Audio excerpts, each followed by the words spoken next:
Alléluia!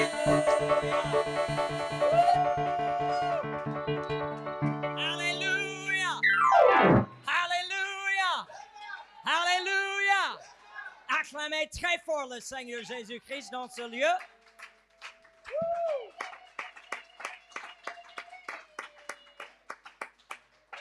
Restez debout. Nous n'allons pas passer aux autres choses maintenant. Nous allons inviter notre prédicateur, notre orateur, notre frère bien-aimé, notre directeur régional qui va partager la parole de Dieu dans cet esprit intense de Dieu qui est au milieu de nous. Acclamons très fort le Seigneur Jésus-Christ. On peut faire mieux que ça.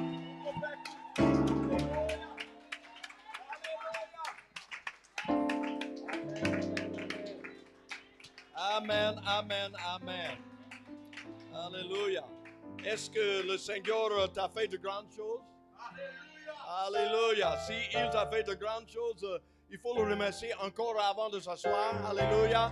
Est-ce qu'on peut acclamer encore? Est-ce qu'on peut élever notre voix pour donner la gloire et l'honneur à notre seul Seigneur et notre Sauveur, Jésus-Christ? Alléluia. Amen. Vraiment, vous pouvez vous asseoir au nom de Jésus. La présence de Dieu est là ce soir. Et comme je vous l'avais dit hier nuit, si Dieu est là, si Jésus est là, si le Saint-Esprit est avec nous, alléluia, tout est possible. Alléluia, il fait les miracles. Il est notre guérisseur. Alléluia, la délivrance est là, la liberté est là. Alléluia. Et toute chose est possible. Je remercie tout le monde ce soir. Merci encore, Pasteur Souli et Sœur Souli, pour votre hospitalité et pour nous avoir invités de venir à cette conférence. Je remercie beaucoup l'équipe de cette église locale, tous les dirigeants et tous les membres de l'équipe de prière et les chanteurs, le choral. Alléluia. Je félicite encore les étudiants de centre de formation apostolique ici à Dakar, au Sénégal. Alléluia. Amen. Et je donne toute gloire à notre Seigneur Jésus-Christ. À tous nos visiteurs qui sont avec nous ce soir, que Dieu vous bénisse. Nous sommes vraiment heureux et contents de vous voir. Et merci d'avoir venu avec nous ce soir. Alléluia. J'ai fait une réflexion. Et d'abord, je vous remercie beaucoup pour le très bel et beau cadeau que vous nous avez fait. Merci beaucoup, que Dieu vous bénisse. Ça touche vraiment notre cœur. Et je ne peux pas, c'est impossible d'exprimer mes sentiments. Donc, je ne vais pas même essayer ce soir. Alléluia. Parce que nous sommes là pour la parole de Dieu, mais je vous dis de tout, du fond de mon cœur, merci beaucoup. Et comme, j'ai fait 20 ans au Togo, donc je dis partout en Afrique que si je me ressemble aux Togolais, c'est parce que j'ai fait 20 ans avec les Togolais. Alléluia. Si je parle français comme les Togolais, vous m'excusez parce que j'ai fait 20 ans au Togo. Alléluia. Amen. Et de tout mon cœur, du fond de mon cœur, je vais vous dire ce soir, Akpe, Akpe, Akpe, Akpe, Akpe. Merci. Alléluia. Ça, c'est la langue éveillée au Togo. Je vous aime de tout mon cœur. Et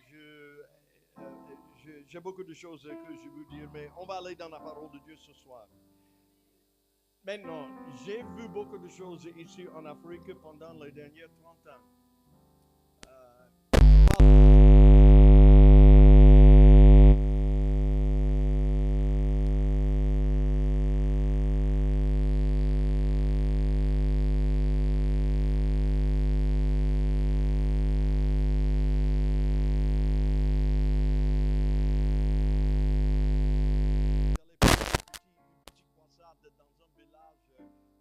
En dehors de la grande ville Cotonou.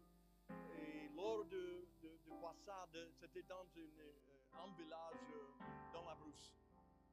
Mais vraiment, le Seigneur s'est manifesté dans le croissade là. Ce n'était pas à cause de moi, mais c'était pour sa propre gloire et pour le salut des âmes. Mais c'était la nuit je crois que c'était le deuxième ou troisième nuit de croissade dans le village.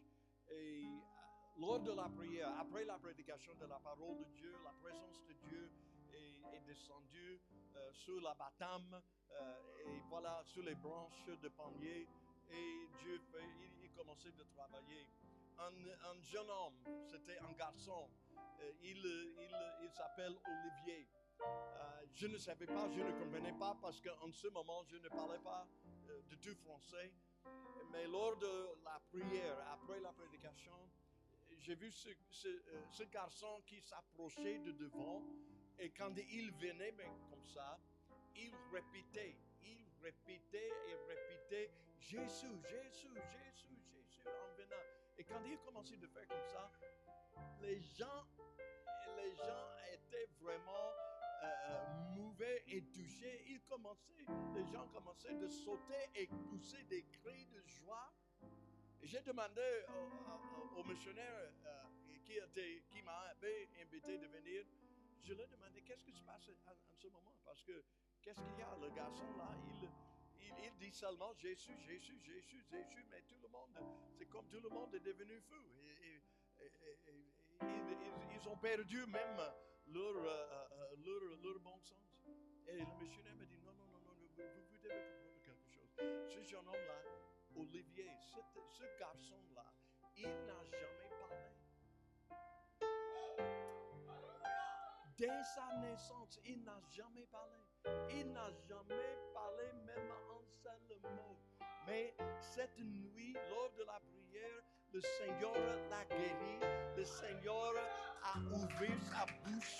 Alléluia. Il est grand, frères et sœurs. Il est tout puissant. Alléluia. Alléluia.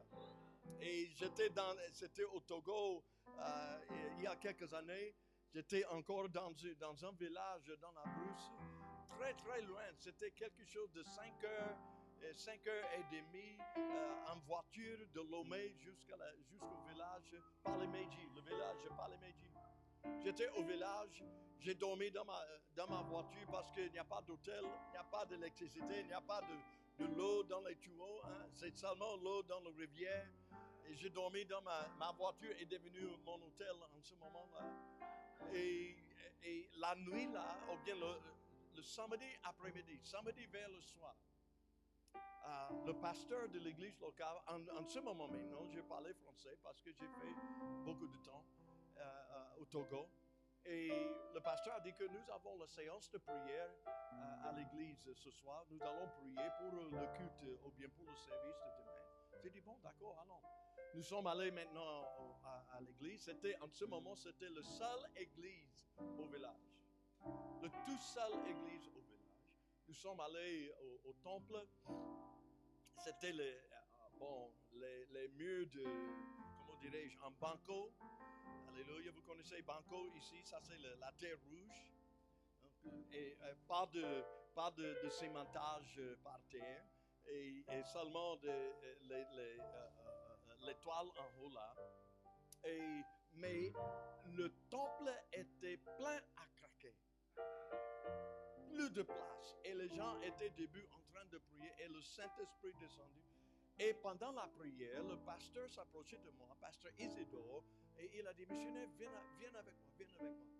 Je l'ai suivi et nous sommes sortis par la porte à côté. Et puis nous sommes rentrés par la porte devant. Et il a dit, missionnaire, viens ici. Écoute à cet homme. Et c'était un homme plus haut que moi. Il était debout. Il priait. Et voilà maintenant, il versait des larmes en priant. Il priait, il versait des larmes en priant.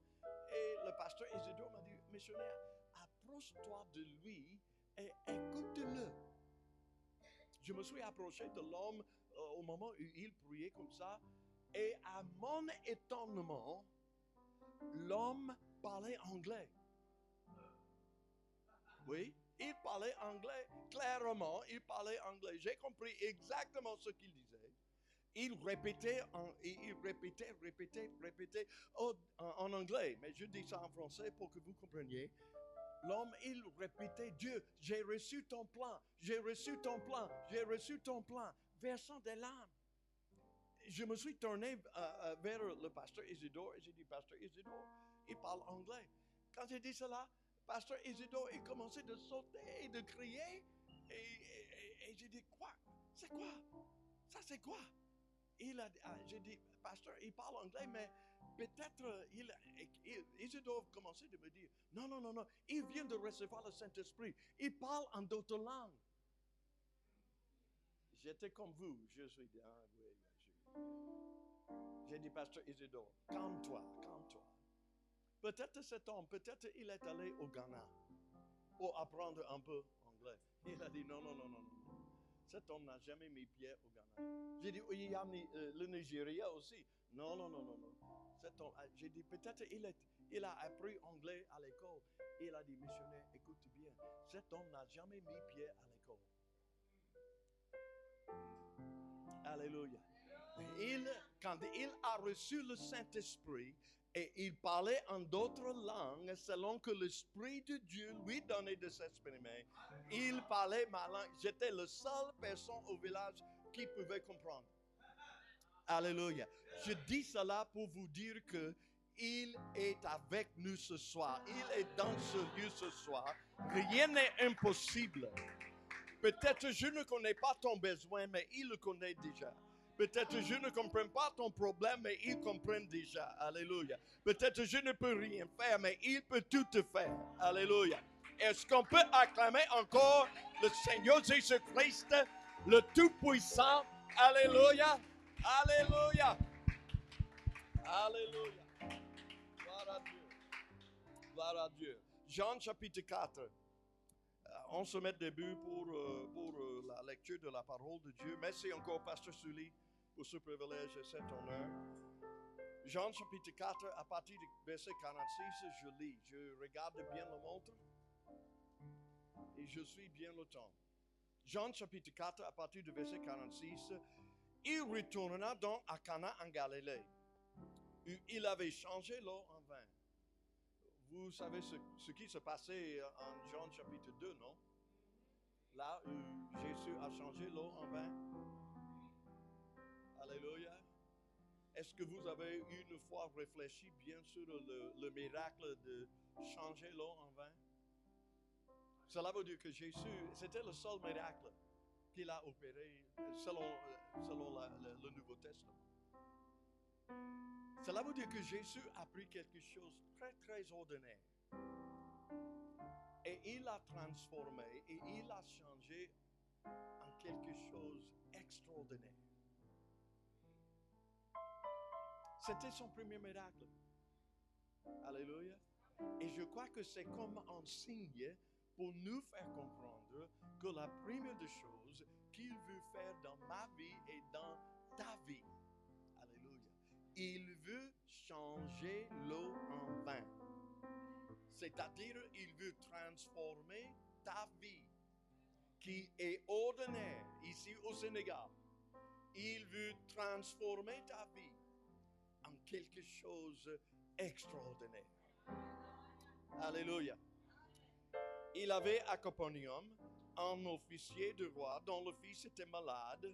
47, ayant appris que Jésus était venu de Judée, en Galilée, il alla vers lui et il pria de descendre et de guérir son fils qui était près de mourir. Verset 48, Jésus lui dit, « Si vous ne voyez des miracles et des prodiges, vous ne croyez point. » L'officier du roi lui dit, « Seigneur, » et je crois qu'il a dit ceci avec un peu de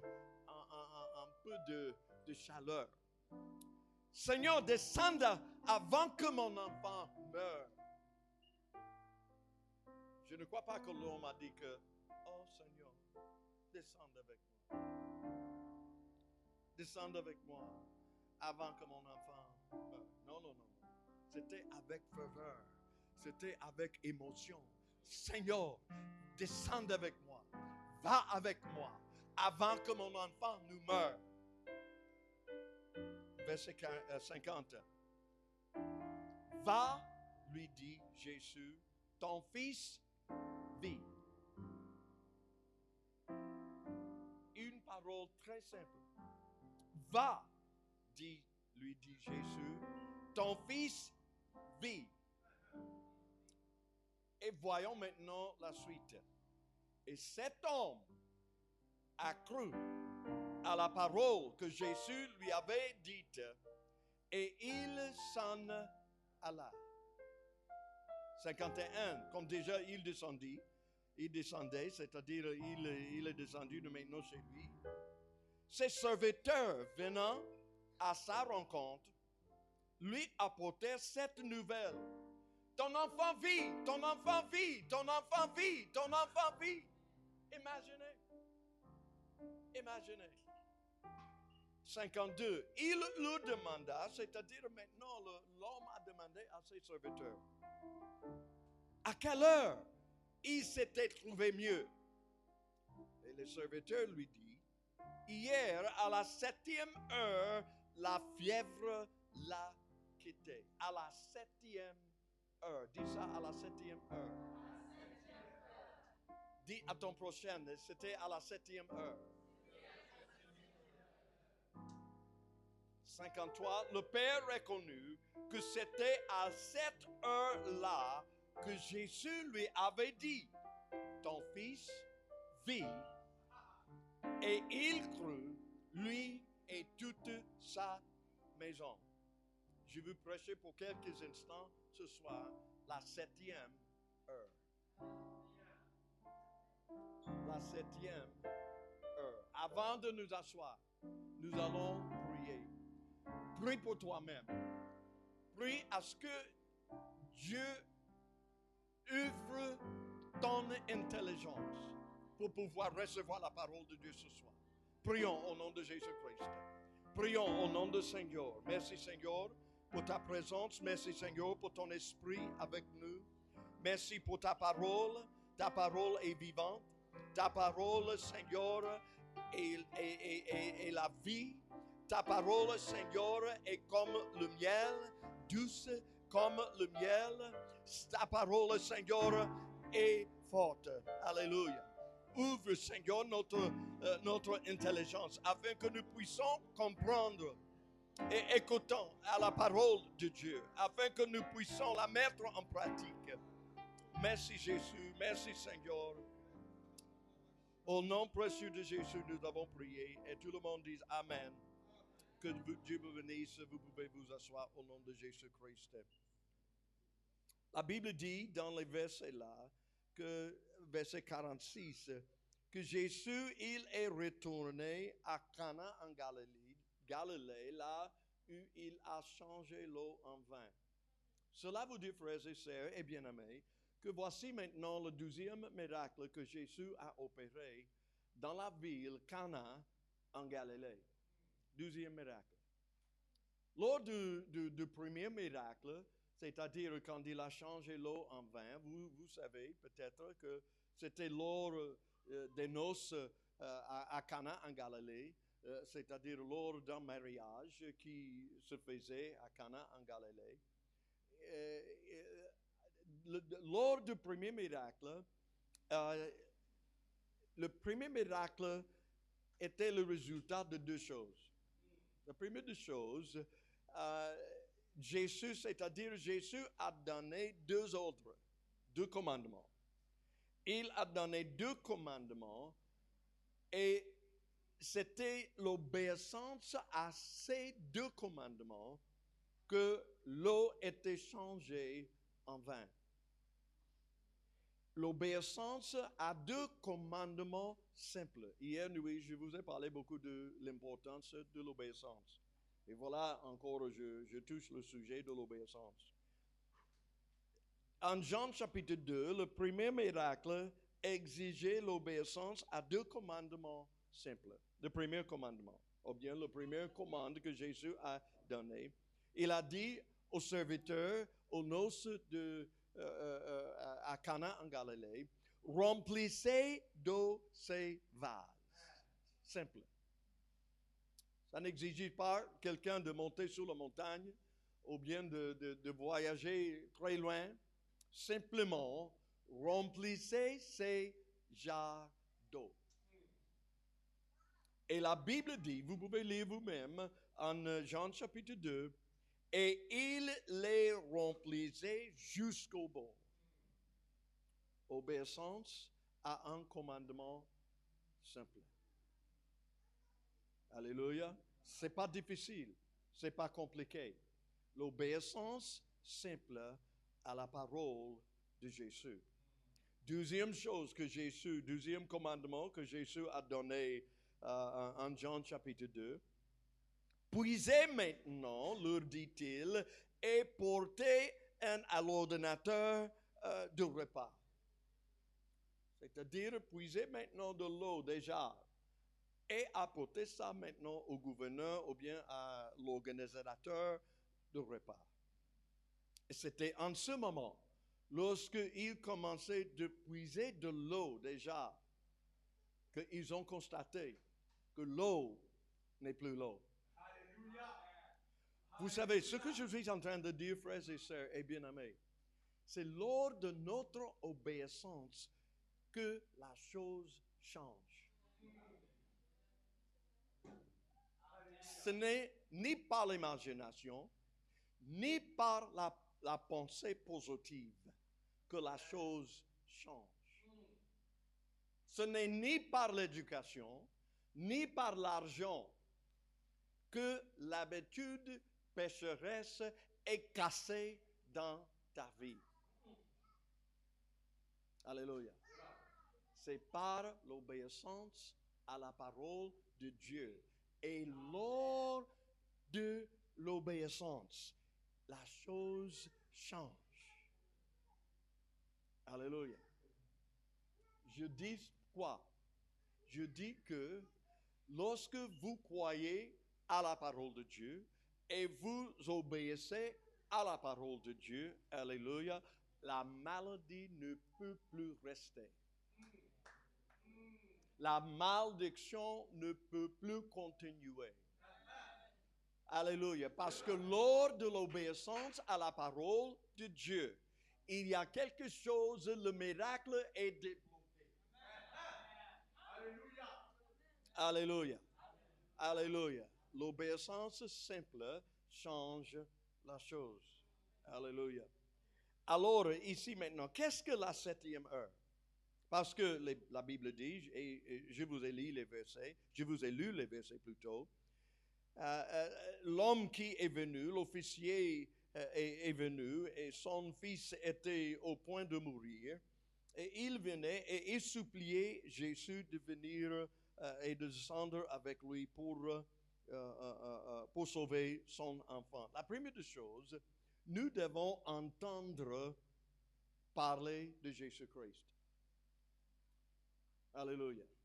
Grâce à Dieu, peut-être tout le monde qui est dans la salle ce soir, vous avez entendu parler beaucoup de Jésus. Peut-être vous aimez déjà la Bible. Je vois beaucoup de Bibles ici et vous êtes en train de suivre la lecture dans la parole de Dieu. Et peut-être nous qui sommes là ce soir, nous avons beaucoup entendu parler de Jésus-Christ. Mais frères et sœurs, il y a des milliers, il y a même des millions ici dans ce pays qui n'ont jamais entendu parler de Jésus. Alléluia. Et pour que le réveil vienne ici au Sénégal, alléluia, il faut que les gens entendent le message de Jésus-Christ, la mort, l'ensevelissement et la résurrection de Jésus-Christ. Qui va leur dire, alléluia, c'est moi, c'est toi, c'est nous, alléluia. Alléluia. Alors nous devons entendre parler de Jésus. Alléluia. Romains chapitre 10, je ne vais pas prendre le temps, mais c'est très intéressant. Romains chapitre 10, à partir du verset 10 au verset 15, prenez note de ça, vous pouvez le lire vous-même à la maison. Romains chapitre 10, à partir du verset 10 au verset 15, lorsque nous voyons ces versets, mais à moi, il est plus facile à comprendre ces versets si nous renversons les versets. Par exemple, je vais lire, car c'est en croyant de cœur qu'on parvient à la justice, et c'est en confessant de la bouche qu'on parvient au salut, selon ce que dit l'Écriture, verset 11. Quiconque croit en lui ne sera point confus. Continue. Il n'y a aucune différence, en effet, entre le juif et le grec, puisqu'ils ont tous un même Seigneur, qui est riche pour tous ceux qui l'invoquent, car quiconque invoquera, voilà maintenant, quiconque invoquera le nom du Seigneur sera sauvé. Attendez d'abord. Comment donc invoqueront-ils celui en qui ils n'ont pas cru? Et comment croiront-ils en celui dont ils n'ont pas entendu parler? Et comment en entendront-ils parler s'il n'y a personne qui prêche? 15. Et comment y aura-t-il des prédicateurs s'ils ne sont pas envoyés? Selon qu'il est écrit, qu'ils sont beaux les pieds de ceux qui annoncent la paix, de ceux qui annoncent de bonnes nouvelles. Maintenant, voici ce que je veux vous dire. En voyant les versets, de verset 10 au verset 15, voyons l'ordre en reverse. Par exemple, maintenant, Jésus envoie ses serviteurs. Je m'adresse à ceux qui ont reçu le diplôme et le certificat ce soir. Alléluia. Alléluia. Ce n'est pas le but, ce n'est pas le papier là. Mais le but est d'aller annoncer la bonne nouvelle de Jésus-Christ.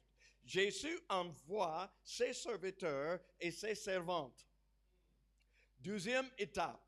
Les serviteurs ou bien les servantes prêchent ou bien enseignent la parole de Dieu, l'évangile de Jésus-Christ. Puis, les gens entendent l'évangile. Les gens entendent la parole de Dieu. Puis, ceux qui écoutent croient. Alléluia. Ce n'est pas tout le monde qui va croire. Alléluia. Mais certains qui entendent la parole de Dieu, ils vont croire. Ceux qui écoutent croient l'évangile et les croyants invoquent le nom du Seigneur et ceux qui invoquent le nom du Seigneur seront sauvés. Alléluia. C'est un processus. Ça, c'est l'évangélisation. Alléluia. Le but ici en Romains chapitre 10 n'est pas l'évangile en propre. Si vous voulez voir l'évangile en propre, allez dans les actes des apôtres et vous allez voir la prédication des apôtres nette et claire. Mais ici, on parle d'un processus de l'évangélisation. Encore, je vous dis, Jésus envoie ses serviteurs ou bien ses servantes. Ses serviteurs ou bien ses servantes prêchent. Les gens entendent. Et ceux qui entendent ou bien ceux qui écoutent croient. Et les croyants invoquent le nom du Seigneur. Et ceux qui invoquent le nom du Seigneur seront sauvés. Alléluia. Le seul échec possible dans ce plan est si ceux qui ont été sauvés restent chez eux, ne sortent pas et gardent la bonne nouvelle à eux-mêmes. Si les croyants nous prêchent, ou si les croyants n'enseignent pas l'évangile, il n'y aura pas de gens sauvés. Alléluia. Vous avez reçu la bonne nouvelle. Vous avez reçu une très bonne nouvelle. Il ne faut pas garder la bonne nouvelle à vous-même. Alléluia. Il faut aller dans le quartier. Il faut aller au service. Il faut aller en ville. Il faut aller au village. Alléluia. En prêchant et en enseignant la parole de Dieu. Alléluia. Parce que parmi ceux qui écouteront, certains croiront. Et ceux qui croiront, alléluia, invoqueront le nom du Seigneur. Et ceux qui invoqueront le nom du Seigneur seront sauvés. Alléluia. Frères et sœurs et bien-aimés, je dis cela pour nous dire que si nous faisons notre travail, d'ici peu, en peu de temps, cette salle sera trop serrée. Alléluia. On doit entendre parler de Jésus. On doit chercher Jésus. Jérémie, chapitre 29, verset 13, nous dit, « Vous me chercherez et vous me trouverez si vous me cherchez de tout votre cœur. » Vous savez le problème avec beaucoup de personnes, même des soi-disant chrétiennes. Vous savez le problème avec beaucoup de soi-disant chrétiennes. Ils ne cherchent pas le Seigneur de tout leur cœur. Ils cherchent le Seigneur avec une partie de leur cœur. La Bible ne donne pas l'assurance que la personne qui cherche l'Éternel ou bien qui cherche le Seigneur de demi-cœur ou bien de cœur partagé, la Bible ne donne aucune assurance que cette personne trouvera le Seigneur.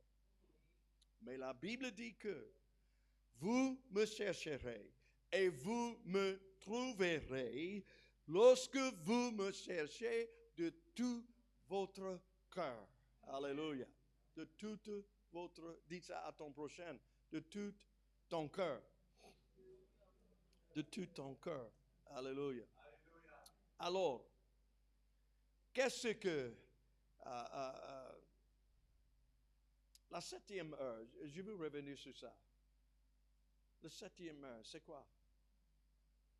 Demande à ton prochain, quelle heure fait-il? Quelle heure fait-il?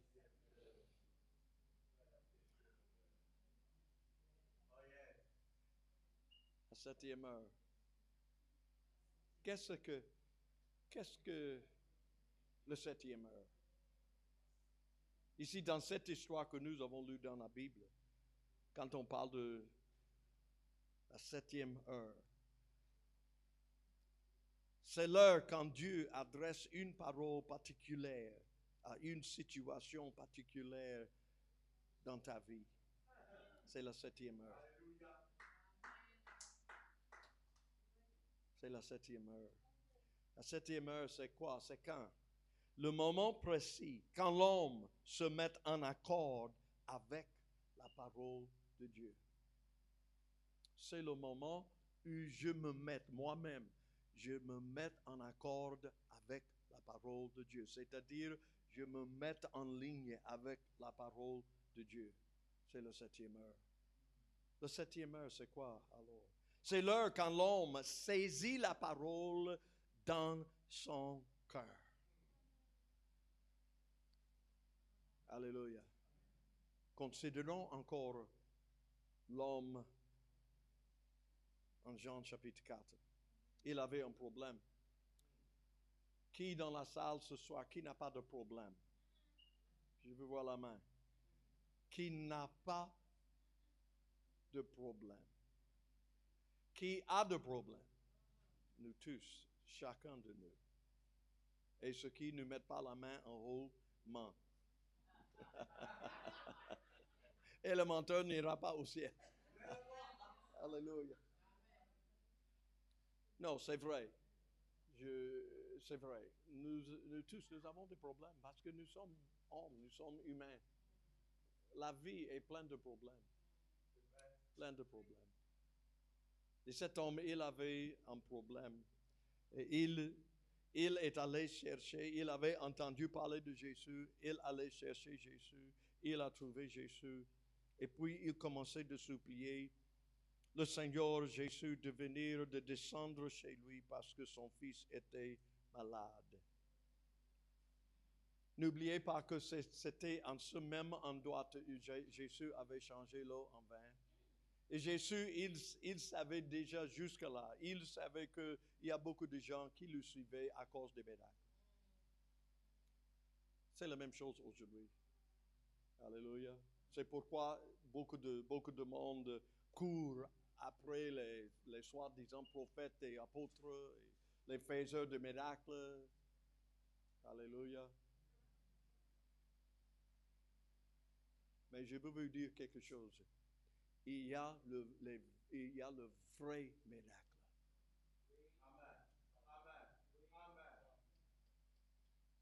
Vous savez, le diable, dès le commencement, dès la création dans la Bible, dès la création dans la Bible, le diable, il est le maître de contrefaçon. S'il y a une chose vraie, il contrefaçon pour la tromperie. Alléluia. Je dis bien, s'il y a le vrai, soyons sûrs qu'il y a aussi la fausse. À nous maintenant, comment allons-nous comprendre ou bien connaître la différence entre le vrai et le faux?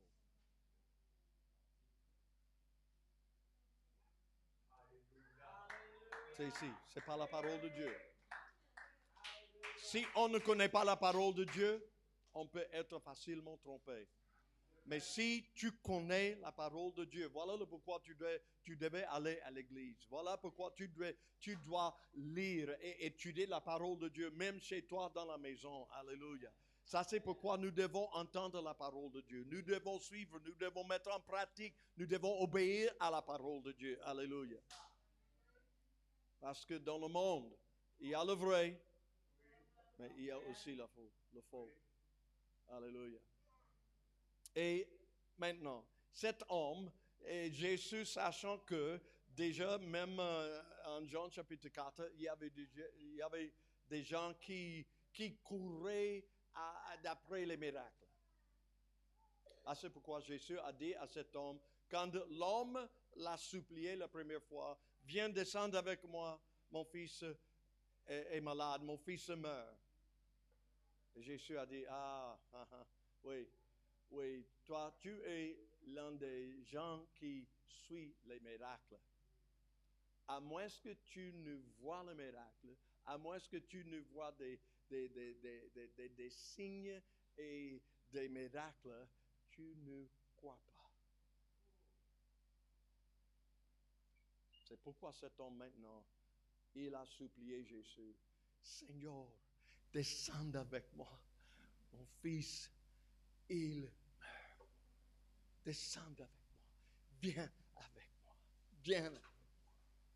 Je ne suis pas seulement quelqu'un qui poursuit ou bien qui court après les miracles. Viens avec moi. Alléluia. Et c'était en ce moment. Tu peux jouer le rôle de Jésus? D'accord, viens ici. Mais non, ne rentre pas, nous disons que le directeur régional a appelé ce frère Jésus, d'accord? C'est seulement un exemple, d'accord? Mais comme je ne te connais pas très bien, mais je me demande, est-ce qu'il est un bon Jésus ou bien il n'est pas un bon Jésus? Alléluia. Et lorsque l'homme a supplié Jésus pour la deuxième fois, Jésus a constaté qu'il est sérieux. Il est sincère.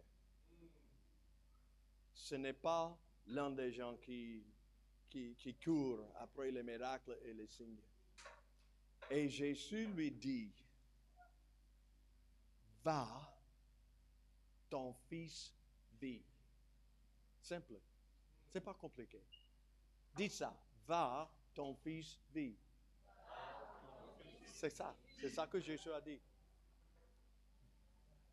Ok, je suis l'homme. C'est mon fils qui est malade. Toi, tu es Jésus. Je suis devant toi. Seigneur, descends avec moi, mon fils, avant que mon fils ne meure. Et tu me dis, et la Bible dit que l'homme a cru la parole que Jésus a dit. Très important. Très important. L'homme a cru la parole que Jésus l'a dit et il s'en alla.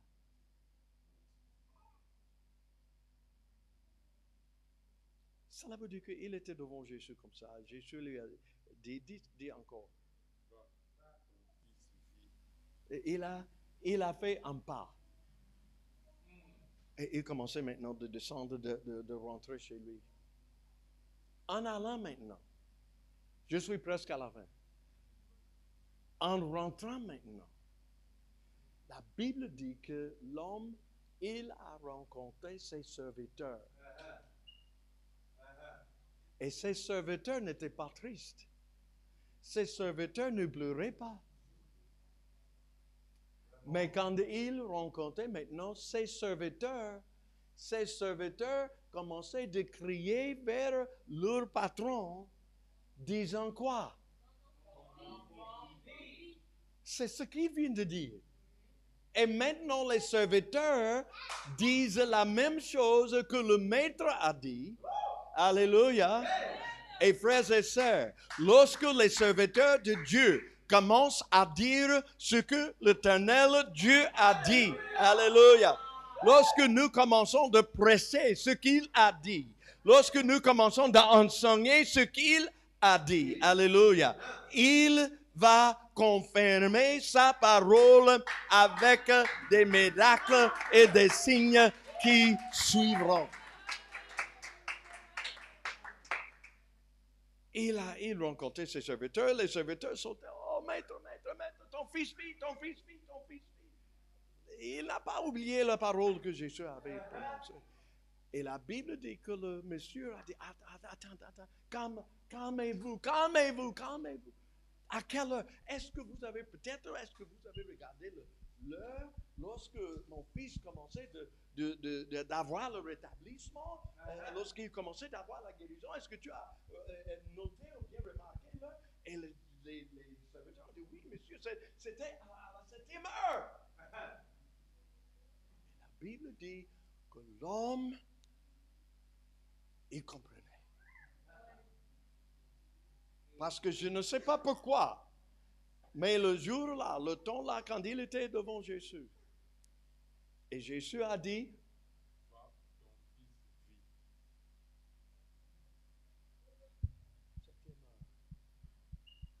quand il rencontrait maintenant ses serviteurs, ton fils vit. Alléluia.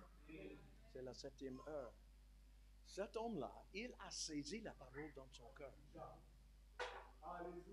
Il a saisi la parole dans son cœur. Il a cru et il a obéi. Et quand il a cru et quand il a obéi la parole de Jésus, quelque chose changeait. Je vous ai dit au début que l'obéissance simple change la chose. Alléluia. Merci beaucoup. Tu es un bon Jésus quand même. Mais voici ce que je veux dire à quelqu'un ici ce soir. Frère, musicien, ou bien sœur, musicien, viens. Et commencez de toucher légèrement le piano pour que les gens croient que je suis fini. Ou bien que je vais finir. Voici ce que je veux vous dire ce soir. Écoutez, je suis venu avec une parole du Seigneur pour quelqu'un. Écoute bien. Sœur, maman, frère, papa, jeune femme, jeune homme d'affaires. Ce que tu fais ici, à l'égard de la parole de Dieu, ce que tu fais ici ce soir peut changer quelque chose. Écoutez, peut changer quelque chose et peut-être la chose qui doit être changée n'est pas ici dans cette salle. Ce que tu fais ici ce soir, je parle toujours de l'obéissance à la parole de Dieu. Je ne sais pas pourquoi hier nuit je parlais beaucoup de l'obéissance. Je suis là encore sur le sujet ce soir. Dieu sait. Ce que tu fais ici ce soir à l'égard de la parole de Dieu, ta réaction à la parole de Dieu, ton obéissance à la parole de Dieu dans ce lieu peut changer quelque chose là-bas.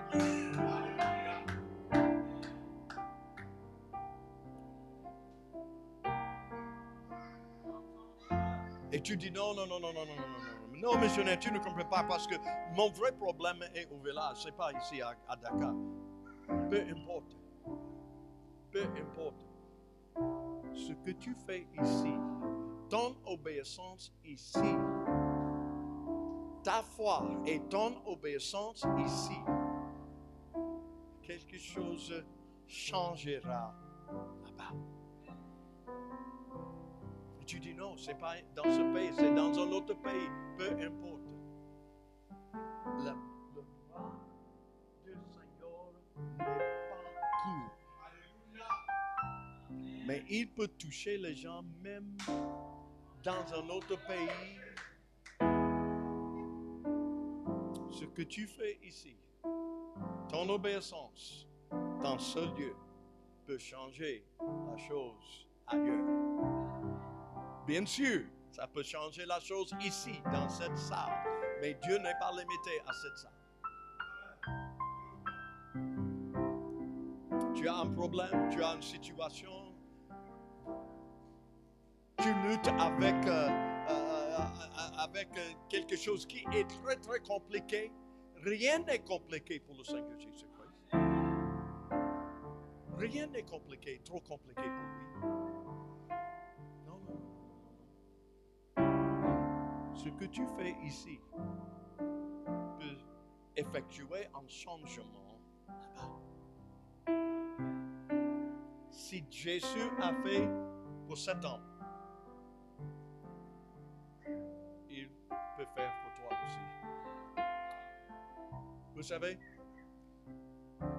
voici, c'est très simple. Mettez-vous. C'est très simple, frères et sœurs. C'est comme ceci. Si Dieu dit,